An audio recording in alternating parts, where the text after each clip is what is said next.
Concernant toujours la venue d'Emmanuel Macron, je vous le disais en titre, nous recevons sur ce plateau le ministre de la Communication, porte-parole du gouvernement, Rémi Fulgence Danguino. Monsieur le ministre, bonsoir. Bonsoir. Merci d'avoir accepté de répondre à notre invitation. Alors là, il est 20h moins, dans un peu moins de 3 heures, c'est-à-dire 22h, Emmanuel Macron a atterri à l'aéroport international de Ouagadougou. Tout le monde sait le bruit qu'il y a eu autour de cette venue. Est-ce qu'à cette heure précise, le gouvernement a pris toutes les dispositions pour que les choses se passent bien? Est-ce que le gouvernement est serein, si on peut dire ainsi? Je voudrais vous remercier pour cette opportunité offerte au gouvernement et porte-parole que je suis. Et en disant à vos téléspectateurs que la question à cette heure-là n'est plus de dire si on a pris les mesures ou pas. Vous savez, une visite comme celle-là se prépare bien en avant à tous les niveaux et qu'aujourd'hui nous sommes juste dans une finalisation.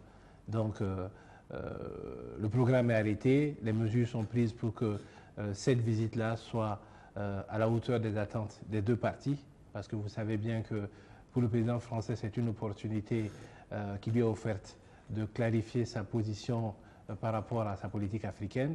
Et pour le gouvernement burkinabé, c'est une opportunité de discuter sur des questions essentielles, les questions de sécurité, les questions d'enseignement, les questions de transition écologique et bien d'autres aspects qui seront apportés par nos deux chefs d'État. Alors, vous parlez du message du président français qui sera donné à l'université. Demain, il y a déjà une polémique autour de cette affaire parce qu'on dit qu'il y a une centaine d'étudiants, 88 étudiants précisément, qui seront autorisés à être dans cette salle. Comment se fait la sélection de ces étudiants-là? Parce qu'il y a déjà certains étudiants qui commencent à se plaindre et à grogner.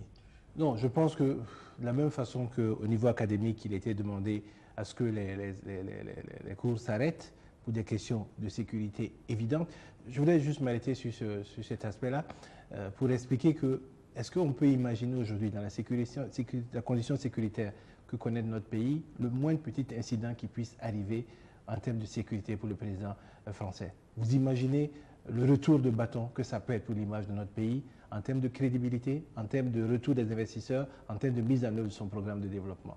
Donc il est normal que les éléments de sécurité soient pris en compte pour justement qu'au niveau de cet espace qui est le plus ouvert possible dans le cadre de cette visite du président français, il y ait le maximum de sécurité qui soit mise.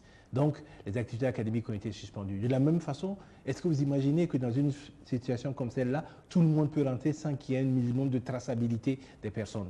Je pense qu'au-delà des questions polémiques sur on a fait des choix, on n'a pas fait des choix, regardons aussi les questions aujourd'hui qui sont des questions évidentes. Aujourd'hui, y compris les journalistes, vous avez déposé vos noms bien à l'avant. L'Agence nationale de l'enseignement a émis les badges. On sait combien de badges ont été donnés, quel est le journaliste qui va être présent, où il sera présent, à quel moment il sera présent. De la même façon, on ne peut pas laisser la porte ouverte à tout le monde dans cette salle-là. Donc je voudrais simplement que l'on accepte que nous sommes dans une situation où il y a des impératifs qui nous obligent à avoir un certain nombre d'actes posés à ce niveau-là. Alors, vous parliez de la suspension des cours académiques et vous les avez mis en relation avec la situation sécuritaire. Est-ce que vous êtes en train de dire, monsieur le ministre, que les élèves, les étudiants constituent une menace sécuritaire pour Emmanuel Macron? Alors, je vais bien replacer mes propos. Est-ce que vous estimez que vous pouvez aller aujourd'hui, je ne sais pas, n'importe où aujourd'hui avec un chef d'État s'il n'y a pas un minimum de précautions qui sont prises, quel que soit le cadre? Ça, c'est une vérité. Deuxième vérité, c'est par rapport à ce qui est des élèves. On a fermé les cours pour une raison simple. Au-delà de tout ce qu'on peut dire, moi j'explique la façon simple. Ce n'est pas parce que les enfants ils vont manifester ou pas manifester, parce qu'ils pourront manifester après. Aujourd'hui, il y a des gens qui ont manifesté contre l'arrivée de Macron, qui sont allés taguer les rues, etc. Qui les en a empêchés? Nous sommes dans un espace de démocratie et d'expression plurielle. C'est d'ailleurs pour ça que Macron, le président français, a tout fait pour venir sur notre territoire pour le faire. Il aurait pu aller à Dakar, il aurait pu aller en Côte d'Ivoire, mais notre pays est le symbole de cette Afrique qui se reconstitue des valeurs démocratiques. Alors, on dit que la ville de Ouagadougou va connaître de grands bouleversements ces 2 jours. Depuis ce soir, vous avez vu que la fluidité à Ouagadougou est quasiment impossible. Demain, ça va être pire. Donc, nous disons simplement, pour ces questions-là, évitons d'ajouter du flux à du flux, mais permettons à ce que nos enfants restent à la maison 2 jours. Après ça, les uns et les autres pourront acter. Moi, je dis simplement, nul n'est plus en sécurité que lorsque nous prenons toutes les discussions pour éviter certaines choses. Aujourd'hui, imaginez Ouagadougou, moi je dis simplement, vous avez vu notre ville, elle est coupée par 4 ou 5 grandes voies en travaux. Aujourd'hui, c'est quasiment impossible de se déplacer. Alors, si on va avoir des routes qui vont être totalement barrées à travers la ville, ça va poser un autre espèce de problème. Après, les uns et les autres, ils mettent les contenus qu'ils veulent. Ça, c'est de bonne guerre. Nous travaillons à ce que cette visite-là se fasse dans les meilleures conditions possibles et nous assumons ces éléments-là. Vous les assumez bien et on comprend que la fermeture des écoles fait place, qui s'explique par des questions sécuritaires. Pas seulement des questions sécuritaires. Faites pas dire ce que je n'ai pas dit. J'ai dit, dans le cas de l'université, fermer les cours permet de mieux asseoir le maillage sécuritaire. C'est un espace qui est extrêmement ouvert. Attendez. Ensuite, pour ce qui est des élèves, nous avons besoin de garder une certaine fluidité dans notre cité parce que de Kosiam jusqu'à l'université, vous aurez un maximum de routes qui seront fermées. Le programme fait quoi? Le président français arrive, il va en réception, il va être reçu officiellement à Kosiam. De Kosiam, il va repartir à l'université.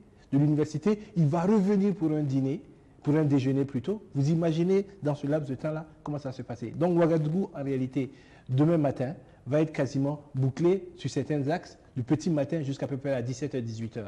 Et c'est l'occasion d'ailleurs de présenter toutes nos excuses aux populations de la ville qui vont connaître cette perturbation-là, parce que c'est important justement que nous ayons ce cadre-là. Tout à fait, nous allons avancer, Monsieur le ministre. Alors, c'est le président français qui vient à Ouagadougou. Il aurait pu choisir notre pays pour donner son message, mais il vient au Burkina Faso. Quels sont les enjeux en termes de politique et en termes d'économie pour le gouvernement burkinabé de cette visite d'Emmanuel Macron ici? Dans votre propos préliminaire, on en a parlé. Je pense qu'il y a des questions essentielles. On sait tous la question sécuritaire, on sait tous la question de la coopération qui unit nos pays, avec des volets aujourd'hui qui apparaissent évidents. C'est la question de la reformulation de nos objectifs au niveau de notre enseignement afin qu'ils soient plus en adéquation avec nos besoins au niveau de notre pays. Il y a d'autres aspects subsidiaires qui vont y arriver, c'est clair. Mais ce que je veux dire, c'est que, y compris pour tout le monde, c'est quand même quelque chose d'assez fort de venir dans ce pays-là, parce que c'est un pays où la jeunesse a montré ses capacités à s'assumer. Justement, la symbolique que ça représente de choisir Ouagadougou pour donner sa vision qu'il a des relations franco-africaines. La symbolique est le lieu. Parce que nous sommes une population extrêmement jeune. Le monde entier nous envie le dynamisme et l'engagement citoyen de cette population. Et donc, il n'y a rien de mieux pour un président qui veut montrer un changement, qui veut pouvoir s'inscrire dans cette Afrique à mutation, dans cette Afrique où les jeunes ont décidé de s'assumer, que de le faire à Ouagadougou. Le Burkinabé peut-être l'oublie un peu, parce qu'on l'a vécu à l'intérieur, mais pour l'ensemble de la communauté internationale, ce qui s'est passé au Burkina, c'est quelque chose qui ne se passe pas tout le temps dans le monde.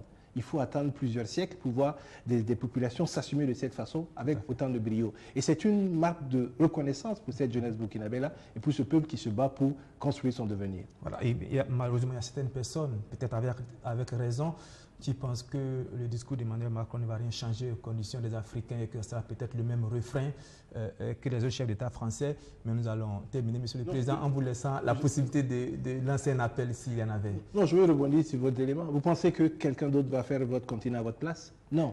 Personne ne fera le Burkina à la place des Burkinabés.